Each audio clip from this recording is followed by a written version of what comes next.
Morning, Australia! I did not sleep very well, but I'm still feeling super motivated to go out and do what I need to do. But first, I am going to start with breakfast and coffee. And I already forgot the name of the restaurant, but I will put it in the video and I'll let you know how the food is. It looks amazing. I want to thank Stephanie for getting me this super cool lock. I finally got it off, but this is what it looks like. And then when you open it, there it goes. Let's go see.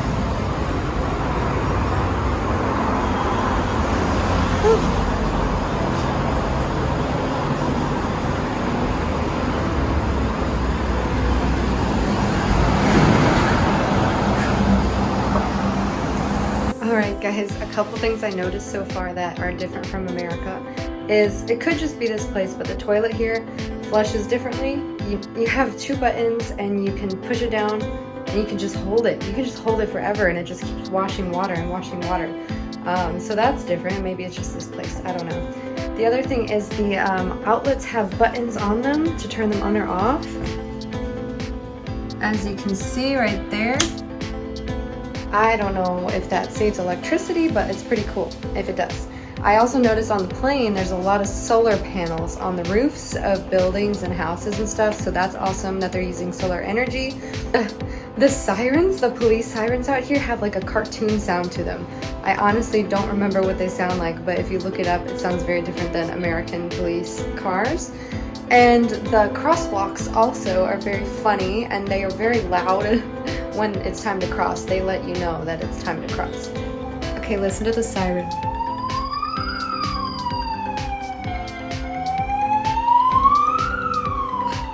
Oh, and one more weird thing is when I got the new Sims card switched over and I made a phone call, it almost sounded like the phone line was disconnected. It was kind of like a but it was actually ringing and then somebody answered. So the phone ringer, like when it goes, it sounds different in Australia than America. So weird, right?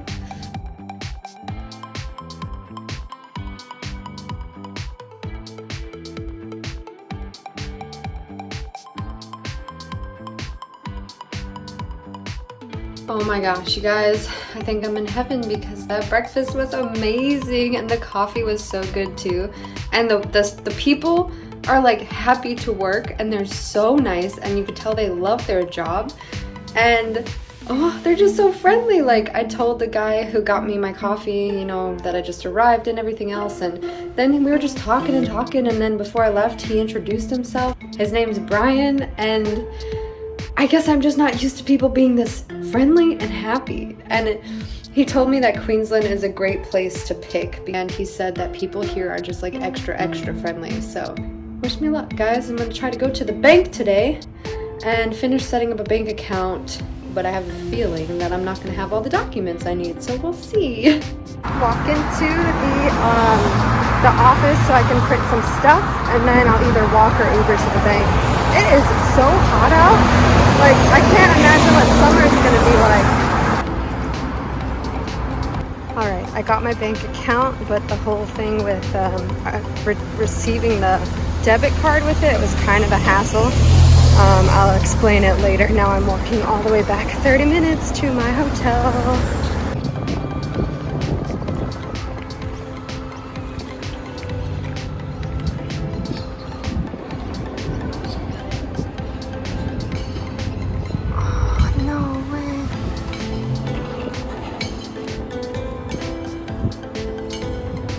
Like a water dragon thing.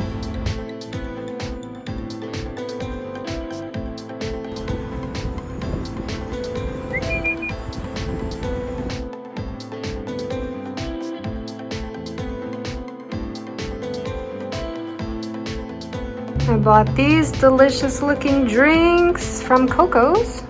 Guys, I don't think the air conditioning works in here. That is so refreshing, especially after a hot walk in the city. Okay, I want to share with you the mistakes I made today so that if you're traveling, you know exactly what not to do.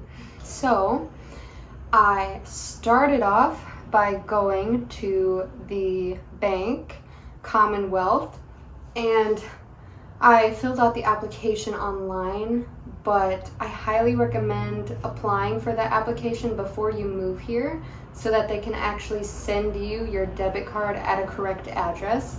I didn't do that. I applied while I got here. I don't have a permanent address, and so when I went to finalize the account in person, he asked for an address to send the card to. Stupid me, I'm like, okay, I guess I'll put my hotel address because I don't have one, nor do I have a P.O. box. So I put down my current place address that I'm staying at, and he said I need to activate that card in order to keep the bank account. And guys, I don't need a debit card right now. I just need to be able to have a foreign bank account so that I can buy a car as soon as possible. So then I walked to the P.O. box just to see how much P.O. box would cost, and I missed the lease date. Apparently it's April to March or something like that, March to April, and it's good for a year. And so it's, what month is it? September, and I would still be charged around 100 Australian dollars for until March, I think. So I basically would get ripped off because I didn't start at the correct lease date. And to be honest, I don't think I need a P.O. box that bad. Plus, you can't transfer it to a different city. You would have to cancel this one and then go apply for another one. So I said, screw it. I'm gonna call my hotel manager and see if he'll just hold on to my mail and be so kind. And he didn't answer at first. So then I was screwed. I was just standing outside of the post office like, what the heck do I do? And then I just called him again, and he answered, and he said no problem, he'll hold on to my mail because the card takes like 7 to 10 business days. That's the other part, guys, is I'm only here until like Monday at the latest, and then I go to Gold Coast and start all my tours and hotels that I've already booked. So I'll probably have to get the card after Gold Coast when I drive back through Brisbane. Anyways, traveling is confusing, but it's okay. We work out the kinks as we go, and I'm here to help you not do the same things I do because I'm just out here alone trying to figure it out. And then I said, you know what? I don't want to pay for another Uber. It's a nice day. I sat on a plane for 15 hours. I really should walk. So I started walking 35 minutes back to my place here, and I found this little cute park you see in the video, and I saw my first herp. My first reptile, and I'm gonna look up what kind of lizard it is because I forgot the exact name. But those guys are like sold in the pet trade, and I saw one in the wild. I think that's so cool. And now I'm just really hot, and I got myself a beverage, and I got that hotel manager a beverage too, but he wasn't there. So I'll give it to him as a thank you when I see him again. I think I've been a real pain in his rear, but he's so nice. I think he likes me, like, you know, hopefully I'm not bugging him. Anyways, that's how my day's going so far. The other thing on the agenda tonight is looking at a car potentially, but the only problem is a bank transfer takes 48 hours. So I can't really pay for the car if I go look at it tonight. And it's like a 35-40 minute drive, so the Uber will cost a lot. But I might have a friend help me go look at the car. That's where I am right now. As you can tell, the first week is going to be pretty stressful trying to get all the legal stuff taken care of. Now I gotta call Chase, my American bank account, and figure out how to do a transfer of $10,000. So, wish me luck on that, because now they're asking me for my American phone number, which I no longer have, and I can't contact them via the Australian number.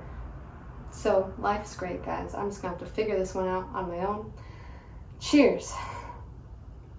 But hey, that nice peaceful moment at breakfast this morning, that's what I'm gonna remember while I'm going through this. Stay tuned. Dude, apparently I know my lizards because that is what it's called. A water dragon. I'm pretty sure that's what I saw, but it was kind of far away, hard to tell. Okay guys, update. I am currently hot and I think my brain has been fried, so I probably should go sit outside and read a book with the nice peaceful traffic out there. But I'm not looking at a car tonight. I did have a friend say that they could pick me up tomorrow and take me to look at the car. And I've been in touch with the owner of the car. He's super nice, and I was able to talk him down about $1,000 in price because my budget is not as high as what he was asking for. And I was able to start the global transfer. Now the only problem now, I'm not going to stress, is that it said it could take up to the 25th, which is Monday. Okay, well, today is Wednesday. I check out of here on Saturday, and then I have Sunday and Monday, like I have no place to stay quite yet. And then I go straight to Gold Coast. So I wouldn't be able to pay him for the car until Monday, which is the day I'm supposed to drive to Gold Coast.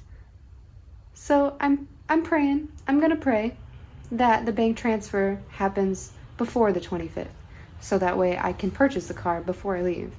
It's just a lot. All I have to do now is just wait it out, hope that the transfer went through, because it was pretty confusing with the whole account numbers are very different here. And I don't know what else I was going to say. If you're staying in Brisbane, parking is very difficult. You can park for free from 7 p.m. to 7 a.m., but you're not really like allowed to park it more than 2 hours, I think, and you got to pay for the 2-hour parking. And so my manager, my hotel guy, was just telling me to kind of like risk the ticket and just park on the street all day and keep paying the meter and hope that you don't get a ticket. It doesn't make sense though. Like, where else are you supposed to park, especially if you work here, if you're not allowed to park on the street? I don't understand. But it's okay. Good vibes, positive thoughts. I'm gonna get through this. This is the most difficult time, is the first week. But once the car's registered, everything else should be great, as long as I don't run out of money. So thank you guys for staying with me and supporting me through this journey. It's a learning lesson for all of us. Love you.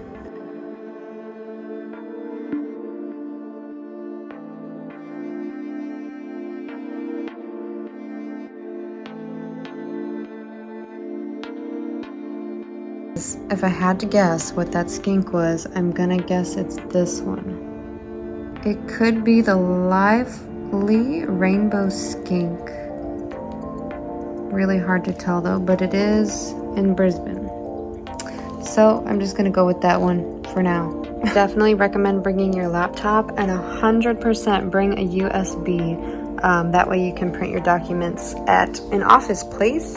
I'm really slacking on dinners, guys, so I am going to eat some oatmeal for dinner. And I found it interesting that in the ingredients it has sugar listed. It has sugar listed twice. But I do like that Australia is very eco-friendly with their recycling. And I also recommend journaling. Thank you, Stephanie, for getting me this. And it actually says Brisbane. But I'm trying to take notes of just all the stuff. And that is what you do when you have jet lag and you want to go to bed at 6 p.m. in Australia.